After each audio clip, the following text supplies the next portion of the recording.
from But it. wait, but to a little like just so to catch people up who may have missed our episode, some crazy shit was happening to you, Oh right? yeah. Like you were like having like, can you talk a little bit about some of the stuff you were experiencing? Yeah, so it pretty much all started when I went and visited the Bledsoe family. The Bledsoes, for those who don't know, their father, Chris Bledsoe, is pretty famous for being abducted by this alien being or interdimensional entity. That's what they think it is. Um, that they just called the lady. Apparently, she told Chris that her real name was Hathor, which is this Egyptian deity that I started looking into. But, anyways, to make a long story short, these people are studied by the CIA, DoD, NASA. These people are constantly at their house. But Wait, anyway, what's the I follow Bledsoe on Twitter, and you mhm. like anyone like who's like mildly skeptical is going to be like, come on, the CIA really like they visit his house? Like, what's the proof? What is the proof that like the I government mean, officials are coming to his house? you can just go on his Twitter and look at some of the pictures he's posted. I have a bunch of them saved in Right. my camera. Like he has one of And them. these are like famous officials. Like these are like actual like government officials. Right, yeah. Like a couple years back, Chris. Sorry, Ryan, it's a podcast. I got to Yeah, ask the yeah, questions the yeah. people listening are asking, you know? Yeah. Chris went and visited Tom DeLonge, you know how he's involved in To the Stars Academy and all that alien stuff. Yeah. But John B. Alexander, he's one of the creators of the Project Stargate, you know, those declassified CIA documents that talk about the psychic spies and Yes. astral projection and all that stuff. Well, if you watch the movie Men Who Stare at Goats, George Clooney's character, that is based on John B. Alexander. And, you know, there's plenty of pictures of Chris hanging out with John B. Um, Right. And I don't know that many more people exactly by name because I don't want to. I know Hal Hovenmeyer was a really good family friend. He was the oldest living NASA scientist at one point. He passed away a few years back, Wow. but he was going over their house for like Thanksgiving and Christmas and stuff. They were really good family friends. And when I went and visited Ryan, he showed me this whole box of like just stuff that he had given them, like CIA pins, tektites, which are these weird, like kind of like crystals, I guess. It's like it's a weird form of glass that only forms when sand re-enters the atmosphere and like liquefies and then melts back together. And they form in the shape of little flying saucers sometimes because it's the most aerodynamic form that it can take as it's falling back to the earth. But Wow. scientists don't know how tektite's actually made. The best theory that they have right now, or one of them, is that basically an asteroid smacked the Earth a long time ago, and a bunch of debris flew up into the atmosphere and fell back Yeah. down. That's But what I heard. It's really spooky. Like that to create those things, so much heat is required, right? Like it's like yeah, something like catastrophic would have to happen. So he's got CIA pins, all these pictures. apocalypse stones, Yeah, and like pictures of NASA astronauts hanging out with like barbecuing with his family. right. Yeah, exactly. Wow. It's So- so wild. Yeah. So yeah, I think it was early 2020. Yeah. No, maybe 2021. I don't know. The years have been moving so fast ever since ever since COVID, really. But Yeah. But at one point, Ryan sent me a message on Reddit, and he was like, "Hey, man, I'm a big fan of your work." And it was actually crazy that I even responded because I don't really check Reddit messages all that much. Like, Reddit's the most toxic app in my opinion, so I kind of just ignore it completely. But Really? Over Twitter, you think? yeah, I mean, Reddit is like all anonymous, so I feel like people are just like the worst versions of themselves there. Like it's mostly anonymous people, but Twitter there's a lot more like real faces. There's still bots and anonymous people, but Right. I got you. I see what you're saying. yeah, Twitter's more personal to me. But yeah, so he messaged me on Reddit and just said that like, hey man, big fan of your work and your second book, The Aquarian Singularity, like when you talk about the divine feminine and the mother goddess and all this other stuff, like that's stuff that this alien being told my dad. And I had no idea that this family even existed or this story was real or whatever.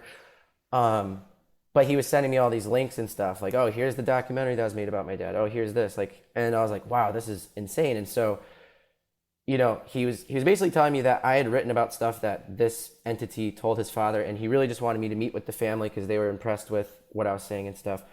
And so we talked for a while, and then I ended up, getting on a plane and flying out to his property and Wow. staying with him for about a week. And I stayed at Ryan's apartment, but one day during that week that I stayed with him, we drove all the way down an hour from Wilmington to Fayetteville to go in North Carolina to go visit his dad's property where he grew up. And yeah, I saw like 15 different lights in the sky. And it kind of started like we went out to get tacos and stuff on the night of the Super Bowl, I think it was like in February. Yeah. But anyways, we're eating tacos and stuff. We get back to the house. I hadn't seen anything. Nothing weird had happened yet. And Ryan's like, oh, my mom really wants to talk to you. Like, you should go inside and meet her. And I was like, okay, yeah, I will. Because she didn't go to dinner with us. And she's like kind of fed up with the whole alien thing. Like, she's not too interested. So she wasn't like participating in watching the sky or anything like that. You and your CIA agent friends. Yeah. They're not good friends. They're just using you for your orbs. For your clout. Yeah. Alien clout. I'm walking inside and I sit down and I start talking to Ryan's mom, and she's like, so tell me about your books. What are they about? And blah, blah. And since I don't want to freak her out and tell her about cubes and Saturn and stuff, I'm like, oh, it's just about like synchronicity. And I start explaining what synchronicity is to her and stuff like that.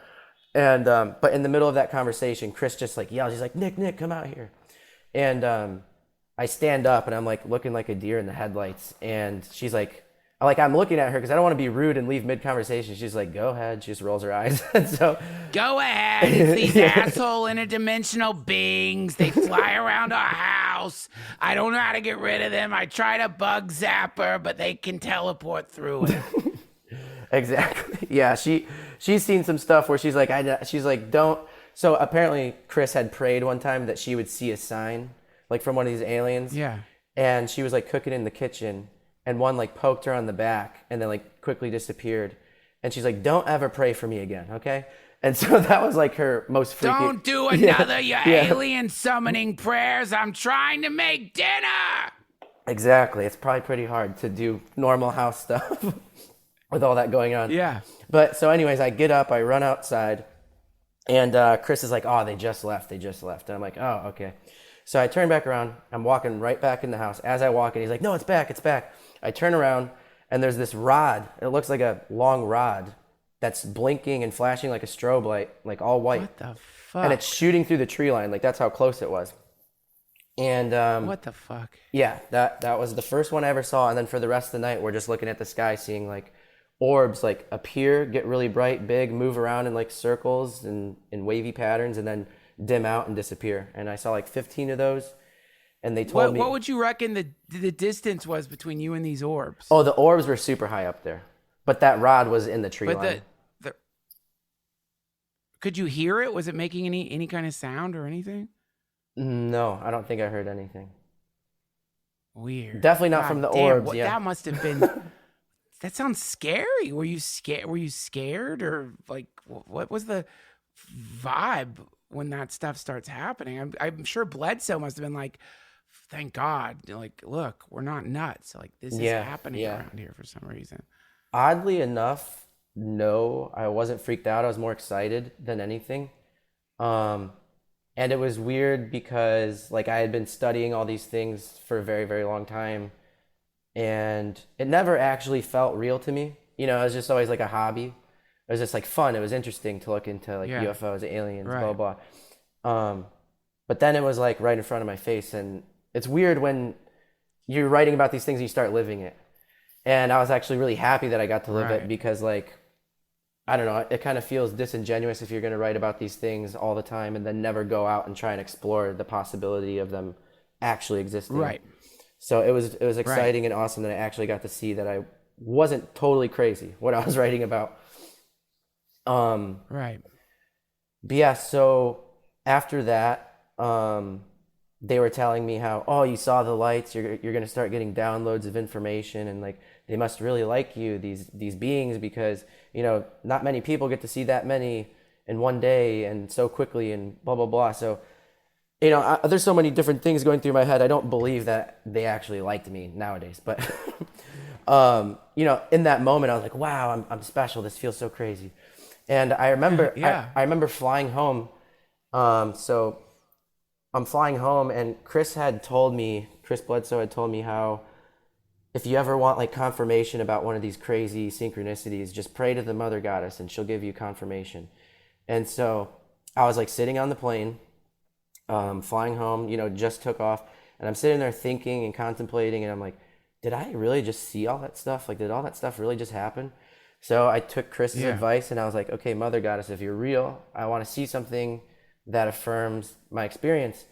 And then I saw 3 orbs next to the plane, and they were moving around weird patterns, and they went all the way up into the, like, you could see the blackness of space from whatever angle we were at. I have a video of it. Yeah. It's on my YouTube channel, so I can post that. But they just head straight up into the blackness of space and disappear. And so I was like, holy crap, okay, that was weird. I think maybe that was my sign. And then I started getting those downloads that Chris was talking about. Like, I had a feeling, and I don't even know why. I don't know why this came to me. I was like, I think that this being, this Mother Goddess that Chris was abducted by, I didn't even go into that story that much, but just for context, like when he was abducted in 2012 or 2008 and 2012, apparently the being that abducted him was like this tall, blonde hair, blue eyed woman, called herself the Mother Goddess, the Divine Feminine, the missing part of the Holy Trinity, the Holy Spirit. And supposedly she's coming back for the Age of Aquarius, all this stuff. But